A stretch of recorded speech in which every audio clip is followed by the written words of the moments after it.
Hola, ¿qué tal queridos amigos? Otra vez nos encontramos por este medio para seguir compartiendo juntos esta serie de temas que hemos titulado ¿Qué es el cristianismo? Para poder compartir juntos cuál era la fe de la iglesia cristiana en sus orígenes y cuáles son las características que distinguen, por lo tanto, al cristianismo. Muchas veces nos preguntamos qué creían los cristianos en relación con la segunda venida de Jesús. Recordemos que la segunda venida de Cristo es algo que nace en la fe de la Iglesia como resultado de la propia promesa de Jesucristo. En el Evangelio de Juan, en el capítulo 14 y en el versículo 3, nosotros encontramos que Cristo hizo una promesa a la Iglesia.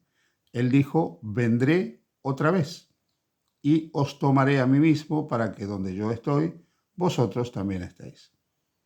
Así que la fe en la segunda venida de Cristo nace de la propia promesa que hace Jesús de regresar nuevamente por su iglesia, para tomar a su iglesia, para llevar a su iglesia con él, de tal manera que la iglesia more a su lado por la eternidad.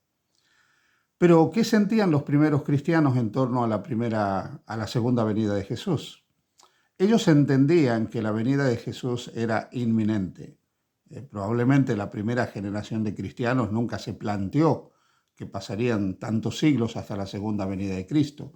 Es cierto que ellos entendían los grandes lineamientos de profecías de la Biblia que apuntaban al establecimiento, por un lado, del reino de la gracia, del cual ya hablamos, ese reino de Dios, que es el reino de gracia que se establece con la primera venida de Jesús, y ese momento en que una serie de promesas que estaban expresadas en los libros proféticos del Antiguo Testamento, que se debieran haber cumplido en el pueblo de Israel si éste aceptaba a Jesús como Mesías y no se cumplieron frente al rechazo de ellos hacia la persona y obra de Jesucristo, se cumplirían en un futuro, pero ya sobre la iglesia, que es el nuevo Israel de Dios.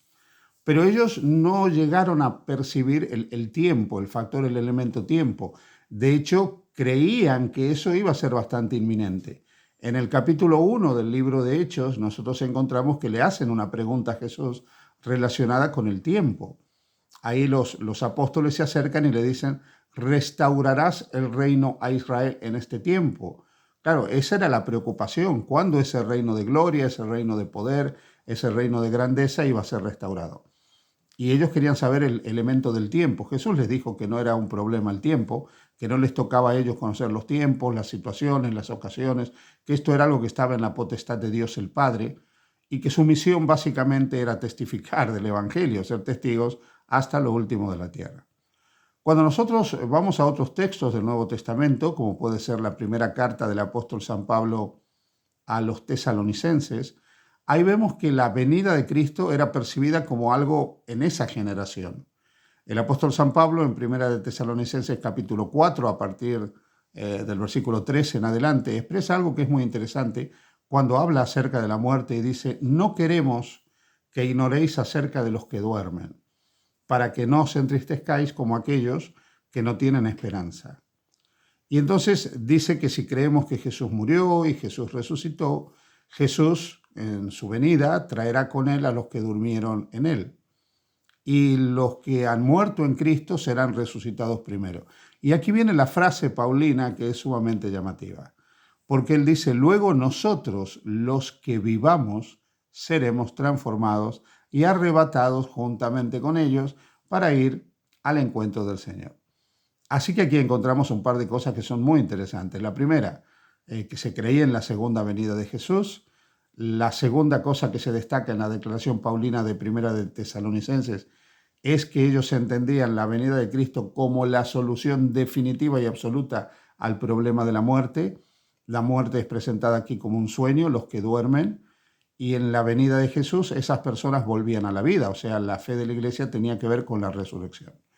El otro elemento que encontramos aquí es el de la glorificación de los muertos y de los que estén vivos. Seremos transformados y arrebatados juntamente con ellos. Pero hay otro detalle en esta declaración paulina, que es cuando Pablo dice el nosotros los que vivamos. Pablo parece entender que su generación, él, estaría vivo para la segunda venida de Jesús. Él no se pone entre los muertos, se pone entre los vivos. Así que los primeros cristianos entendían que la venida de Cristo no se demoraría muchos siglos, no lo percibían desde este punto de vista. Ellos habían entendido también las palabras de Jesús cuando él dijo: será predicado este evangelio del reino hasta lo último de la tierra y entonces vendrá el fin.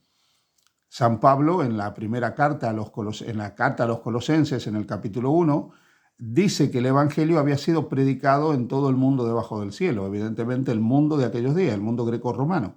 Pero para ellos el evangelio estaba predicado. Ellos habían llegado hasta el último rincón de la tierra con el mensaje del evangelio, por lo menos la tierra que ellos conocían. Entonces entendían que la venida de Jesús no se podía tardar mucho tiempo, muchos siglos. No obstante, los años fueron pasando, porque pasó el año 30, pasó el año 40, pasó el año 50, y cuando nosotros llegamos al año 60, encontramos que algunas epístolas ya mencionan algo asociado a la tardanza. Por ejemplo, el apóstol Pedro, cuando escribe en su segunda epístola, la segunda carta de Pedro, en el capítulo 3 y en el versículo 9, él dice algo que es llamativo. Y él dice: hermanos, que el Señor no retarda su venida como algunos la tienen por tardanza. Fijaros qué interesante, ya se está hablando del elemento de la tardanza, pero dice Pedro: no es una tardanza desde el punto de vista de que esto no se está cumpliendo cuando debiera haberse cumplido y está tardando. Y él aclara, sino que Dios es paciente, es misericordioso y no quiere que nadie se pierda, sino que todos procedan al arrepentimiento. Así que Pedro pone un elemento para el hecho de que Jesús no haya vuelto en esa primera generación de cristianos, por lo menos hasta ese momento. Y lo que está diciendo es que eso se debe a la gracia de Dios, a la compasión de Dios, que está obrando en el mundo para que las personas se arrepientan y, arrepintiéndose, pues puedan estar preparadas para el momento de la segunda venida de Jesús. Cuando el apóstol Juan, cerca del año 100, escribe el libro del Apocalipsis, el libro del Apocalipsis cierra nuevamente con la promesa de la segunda venida de Jesús, y las últimas palabras prácticamente del libro del Apocalipsis son: ciertamente vengo en breve. Y la respuesta de Juan es: amén, sí, ven Señor Jesús. Han pasado más de 2000 años desde el momento en que Jesús prometió volver, y la respuesta de la iglesia a través de los siglos ha sido: amén, sí, ven Señor Jesús. La iglesia ha estado esperando pacientemente durante siglos y siglos la segunda venida de Cristo. Aquí es importante aclarar un tema. El tiempo para los seres humanos es un problema, porque nosotros tenemos una cronología limitada. Nacemos, crecemos, nos reproducimos y finalmente envejecemos, y hasta que venga el Señor morimos. Entonces el factor tiempo para nosotros es muy importante, pero en el inmenso mar de la eternidad, en el vasto mar de la eternidad, 2000 años no son absolutamente nada en la eternidad de Dios. Por lo tanto, lo que para nosotros es mucho tiempo, para Dios no es absolutamente nada. Y Pedro trata de transmitir esta idea cuando dice, hablando también de la segunda venida de Jesús, en su segunda carta, en el que para el Señor un día son como 1000 años y 1000 años como un día, ¿no? Entonces está diciendo que para Dios el tiempo prácticamente es nada. Lo que para nosotros es 1000 años, para Dios es una pequeña fracción de tiempo desde la eternidad. Así que en realidad no hay una demora de la segunda venida de Jesús. Dios sigue actuando en la historia del mundo, obrando en los corazones de las personas y preparándolas para el retorno del Señor. ¿Qué se espera de los creyentes? Que sigan esperando. Nuestra tarea es esperar y confiar en el momento en que la promesa de Dios se cumpla. Cuando Juan escribe su primera carta a los cristianos en el capítulo 3, dice que mientras nosotros mantenemos la esperanza de la venida del Señor, de ver al Señor, así lo dice en primera de Juan capítulo 3, esta esperanza nos purifica y nos lleva a ser semejantes a Jesús.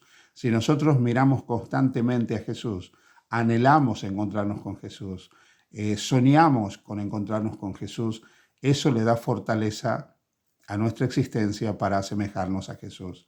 Y hay otro elemento relacionado con la espera que tiene que ver con la misión de la iglesia. Mientras la iglesia espera, no debe esperar ociosa la segunda venida de Jesús, sino que debe esperar cumpliendo la misión de predicar el evangelio hasta lo último de la tierra. Hay otro tercer elemento en relación con la espera que sí tiene que ver con el elemento cronológico de la espera. Y es que cuando nosotros repasamos la Biblia, descubrimos que todas las grandes profecías de tiempo, las profecías lineales, se han cumplido.